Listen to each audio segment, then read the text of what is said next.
Good morning students. In today's video, now we are going to discuss about traditional approach. There are two kinds of approach. Number one, modern approach and number two, traditional approach. According to modern approach, जिसे हम एक तरीके से accounting equation के base पे solve करते थे, उस कंडीशन में हमने क्या किया था कि अकॉर्डिंग टू जब हम मॉडर्न अप्रोच चलते थे, उस मॉडर्न अप्रोच में हमने प्लस एंड माइनस करे थे बिजनेस ट्रांजैक्शन को रेस्पेक्टिव एसेट्स में, लायबिलिटीज में और कैपिटल में। A equals to C plus L, जो हमारा एक अकाउंटिंग फॉर्म होता ही नहीं है, जो हमारा एक अकाउंटिंग फॉर्म है ही नहीं, लेकिन हम क्यों उसको एक्सेप्ट कर रहे थे, क्यों हम उसको अप्लाई कर रहे थे? बिकॉज हमने 10th तक प्लस और माइनस मैथमेटिक्स में सीखा हुआ था, इस वजह से। बट अब इन्हीं बिजनेस ट्रांजैक्शन को अगर मैं ट्रेडिशनल अप्रोच के अकॉर्डिंग रिप्रेजेंट करूंगा, जो हमारा सबसे इंपॉर्टेंट पार्ट है आपका, जो हम आज डिस्कस करेंगे थ्योरिकल फॉर्म में, फिर उसके बाद में पढ़ा इसको प्रैक्टिकल फॉर्म में। तो according to traditional approach business transaction को कैसे आइडेंटिफाई करना है, कैसे इसको रिप्रेजेंट करना है, कैसे क्लासिफिकेशन करना है, कैसे समराइजिंग होगी एंड देन एनालिसिस, ये सबसे इंपॉर्टेंट बात है। अब ट्रेडिशनल जो अप्रोच है, वो ट्रेडिशनल अप्रोच हमारा, वो ट्रेडिशनल अप्रोच जनरली हमारे पास में इंग्लिश अप्रोच भी होता है, ब्रिटिश अप्रोच जिसको हम बोल के चलेंगे, ठीक है ना, और या आप इसको इंग्लिश अप्रोच भी बोल सकते हैं। जबकि हमारा मॉडर्न अप्रोच जो था वो एक अमेरिकन अप्रोच हुआ करता था, जो हम प्रैक्टिकल नहीं कर रहे हैं, ठीक है ना। लेकिन अब ट्रेडिशनल अप्रोच के अकॉर्डिंग सबसे मेन बात वही, हम जब किसी अकाउंट को, आपने लाइव क्लास में भी इसको देखा हुआ है, केवल एक रिवाइज बेसिस पे हम जो काइंड्स ऑफ अकाउंट्स करते थे, अब मॉडर्न अप्रोच के अकॉर्डिंग टू मॉडर्न अप्रोच आपने जितने भी अकाउंट्स होते थे उसको 5 कैटेगरी में क्लासिफाई करा था। Number 1 assets, number 2 outside liabilities, number 3 internal liability that means capital, number 4 revenue और income and number 5 expenses. But अगर हम अकॉर्डिंग टू ट्रेडिशनल अप्रोच चलेंगे तो ट्रेडिशनल अप्रोच में काइंड ऑफ अकाउंट्स जो होते हैं वो केवल 2 तरह के होते हैं। Number 1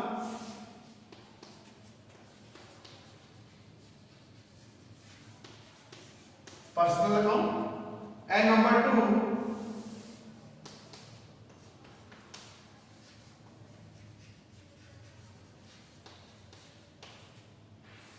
impersonal account। okay, so according to traditional approach we have 2 kinds of account, number 1 personal account and number 2 impersonal account। अब अगर पर्सनल अकाउंट में हम सब क्लासिफाइड करें तो ये 3 कैटेगरी में सब क्लासिफाइड होगा। Number 1 natural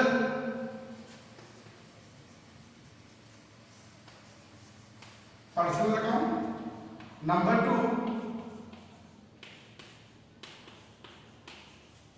artificial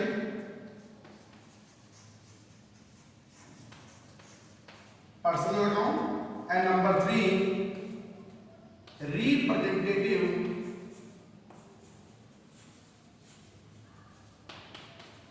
personal account. एक रिवीजन है हमारा, लाइव क्लास में भी आपने कर रखा है, कोई दिक्कत नहीं, लेकिन एक बार रिवाइज कर ले ताकि ट्रेडिशनल अप्रोच के अकॉर्डिंग हमारी आइडेंटिफिकेशन एंड रिकॉर्डिंग गलत नहीं हो, ठीक है। ये हमारे पास में हो गए पर्सनल अकाउंट के 3 सब category, natural personal account, artificial personal account and representative personal account. अब इनकी क्या डेफिनेशन क्या है हम डिस्कस करेंगे। नेक्स्ट इम्पर्सनल अकाउंट, ये भी जनरली 2 कैटेगरी में हम डिवाइड करेंगे। Number 1 real account and number 2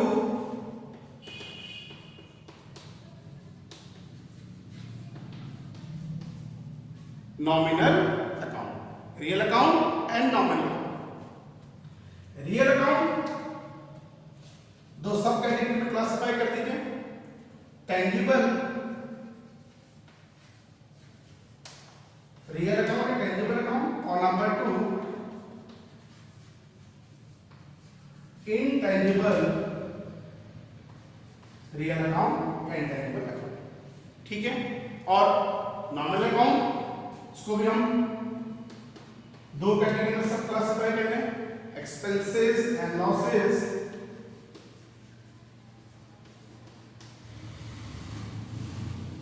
and number 2 income and gain. Okay, ये हमारे पास में ट्रेडिशनल अप्रोच के अकॉर्डिंग काइंड्स ऑफ अकाउंट। अब मैं थोड़ा सा इसकी डेफिनेशन वगैरह जो आपको नोट्स में मैंने प्रोवाइड करा रखी है, अब हम उसको क्लियर करेंगे। Number 1, personal account. What is the meaning bye personal account? ठीक है, पेज नंबर 4 जो मैंने आपको नोट्स सेंड करके आप अपनी कॉपी ओपन कर सकते हैं।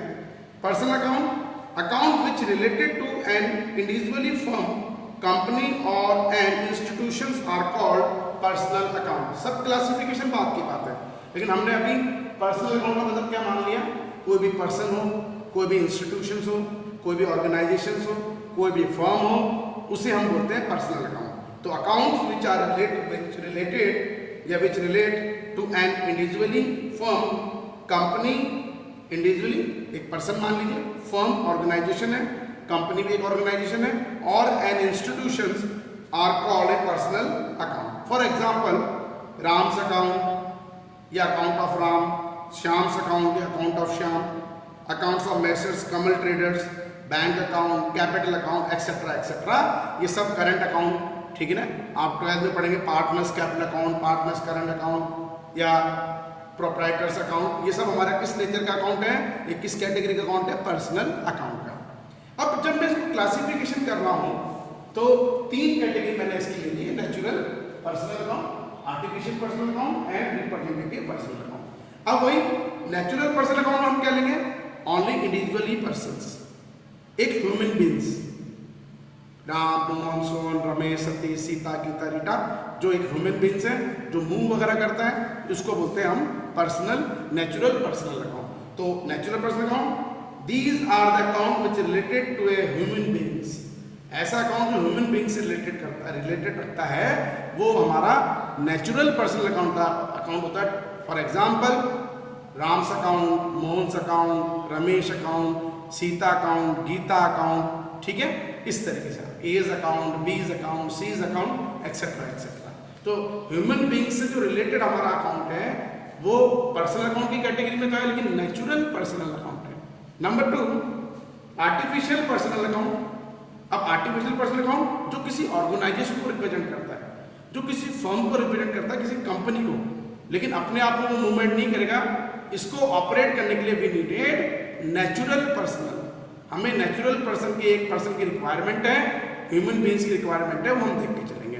तो आर्टिफिशियल पर्सनल अकाउंट में these are the accounts which relate to accounts of cooperative firms and institutions which are regarded as a person in a business dealing, but they do not have physical existence like human beings. इनका कोई proper existence नहीं होता है, human beings की तरह ये movement नहीं कर सकती है, उन्हें बोला जाता है artificial personal account. For example जैसे मैंने बताया था आपको, messrs Ram and traders, messrs Mohan and sons, जिस ऑर्गेनाइजेशन को हमारी स्कूल है, ठीक है, जितने भी इंस्टीट्यूशन होते हैं, ऑर्गेनाइजेशन है, ये सब आर्टिफिशियल पर्सनल अकाउंट होती हैं, जिसे ऑपरेट करने के लिए वी नीड ह्यूमन बींग्स, ठीक है। Number 3 and final, representative personal account. These are the account which represent a certain person और group of a person is known as a representative personal account, जिसका मैं example आपको बता देता हूं। Generally हम 4 चीज में लेंगे। Number 1 outstanding expenses,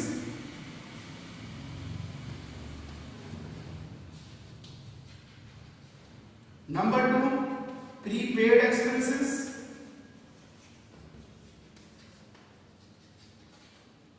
number 3 occurred या अक्रूड इनकम, और नंबर 4 एडवांस इनकम। ये हमने जब मॉडल अप्रोच क्लियर करा था, अकाउंटिंग इक्वेशन बनाए थे, मैंने बताया था outstanding expenses, such expenses which are related to the current year but still due in current year known as outstanding expense. लेकिन एक कंडीशन है कि ये रिप्रेजेंट तो किसी पर्सन को करेगा, इंस्टीट्यूट को करेगा, तो रिप्रेजेंटेटिव पर्सन अकाउंट वही होता है सच अकाउंट जो किसको रिप्रेजेंट कर रहे हैं, या तो आर्टिफिशियल पर्सन को या नेचुरल पर्सन से। जैसे आउटस्टैंडिंग एक्सपेंसेस या तो किसी पर्सन से रिलेटेड होगी या किसी ऑर्गेनाइजेशन से रिलेटेड होगी जो हमें करंट ईयर में पे करनी थी, हमने पे नहीं करी है। प्रीपेड भी जस्ट इसका अपोजिट कर लीजिए, ऐसे एक्सपेंसेस जो हमारे नेक्स्ट ईयर से रिलेटेड है लेकिन जिन्हें हम एडवांस में करंट ईयर में ही पे कर रहे हैं, that is known as a prepaid expenses. लेकिन वो भी हमारे किससे रिलेटेड है, करंट ईयर से रिलेटेड होता है। मतलब नेक्स्ट ईयर का था, हमने करंट ईयर में पे कर दिया, लेकिन क्या पे तो किसी पर्सन को करा होगा या किसी ऑर्गेनाइजेशन से रिलेटेड है, तो it is a prepaid expenses. ऐसे अक्रूड इनकम, हमें इनकम मिलनी थी करंट ईयर में बट हम उसको रिसीव नहीं कर पाए, still receivable in current year and current year, लेकिन लेना तो मुझे किसी पर्सन से ही है या किसी ऑर्गेनाइजेशन से है, तो इट इज ऑल्सो है related to the natural person और आर्टिफिशियल पर्सन, तो ये भी हमारा रिप्रेजेंटेटिव पर्सन हो गया। Number 4 and final, advance income. वही है, आपने एडवांस में कोई इनकम ले ली है तो किसी पर्सन से ही लोगे या किसी ऑर्गेनाइजेशन जिसके लिए आप काम कर रहे हैं उससे आपने एडवांस ले लिया, लेकिन है तो लिया तो हमने किससे, या तो नेचुरल पर्सन से या आर्टिफिशियल पर्सन से, तो ये रिप्रेजेंट किसको कर रहा है, natural person as well as artificial person. तो ये होता है हमारे पास में पर्सनल अकाउंट की मेन 3 कैटेगरी, और उसके थर्ड रिप्रेजेंटेटिव पर्सन में हमने मेन, ऐसे तो इंटरेस्ट ऑन कैपिटल भी होता है, इंटरेस्ट ऑन ड्रॉइंग्स भी होता है, वो भी हमारे पास में रिप्रेजेंटेटिव करेगा, लेकिन वो आगे की बात है। Number 2, impersonal account. अपोजिट कर लो, इम्पर्सनल अकाउंट क्या है, जो पर्सनल अकाउंट नहीं वो इम्पर्सनल है, कि all the account which are not personal account are term as a impersonal account. मतलब ऐसे अकाउंट, दोज अकाउंट जो पर्सनल का पार्ट नहीं है, उन सबको हम किस कैटेगरी में डाल देंगे, इम्पर्सनल अकाउंट की कैटेगरी में डिनोट कर देंगे, ठीक है ना। अब अगर मैं इसको क्लासिफिकेशन करता हूं तो मैंने बता दिया, इसको मैं 2 कंडीशन में डालूंगा, एक रियल अकाउंट और एक nominal account. What is the meaning by real account? Accounts relating to the properties and assets owned by the business firm are known as a real account. मतलब जितनी भी अपनी बिजनेस एंटरप्राइजेज है उनसे related, business entities related जितनी भी हमारी properties है, जितने भी एसेट्स है जो उस बिजनेस को रनिंग करने में हमारी यूज आ रही है, that is known as a real account. Commodities, articles वगैरह जो होते हैं, plant and machinery, land and building, furniture etcetera etcetera, ठीक है ना। These include both tangible and intangible assets. Tangible मतलब जो दिखती है, जिसका एक फिजिकल शेप होता है, जो आप देख सकते हैं, सीन कर सकते हैं, जिसको टच कर सकते हैं, it is known as a tangible assets या tangible fix assets. For example plant and machinery, land and building, furniture, motor vehicle, fixtures, ये सब हमारे पास में क्या हो गया, टेंजिबल एसेट्स है। और इनटेंजिबल का मतलब क्या हो गया, जिसकी कोई फिजिकली शेप नहीं होती है, जो केवल हम फील कर सकते हैं, जिसकी कोई शेप नहीं, जिसको आप देख नहीं सकते, छू नहीं सकते हैं, that is known as a intangible fix assets. For example goodwill, patent, copyrights, trademark, इन सबको हम किस कैटेगरी में डालेंगे, इनटेंजिबल। रेपुटेशन वगैरह होती दिखती नहीं है बट बहुत इंपॉर्टेंट वैल्यूएबल एसेट्स होती है, तो intangible assets. Number 2, nominal account.